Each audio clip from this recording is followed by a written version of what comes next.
আমি মাম্মামকে কতবার বলেছি আমি এই চাটনি দেওয়া খিচুড়ি খাবো না, তা বলছে চাটনি দেওয়া আছে খিচুড়িটা খা খা।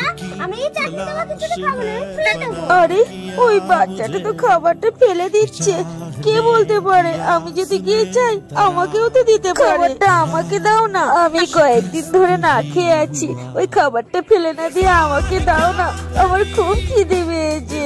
ঠিক আছে, সেই তো আমি এটা ফেলেই দিতাম, থেকে ভালো এই খাবারটা তুমিই খাও।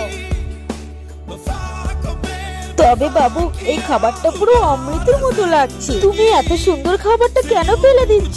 তুমি জানো এই খাবারের জন্য আমরা দিনের পর দিন না খেয়ে কত কষ্ট পাই। কি বলছো আন্টি, এই খাবারটা তোমার কাছে অমৃতের মতো লাগছে? হ্যাঁ, খাবারটা আমার কাছে অমৃতের মতো লাগছে, কারণ আমি যে একজন পাঁচজনের ক্ষুধার্ত মহিলা।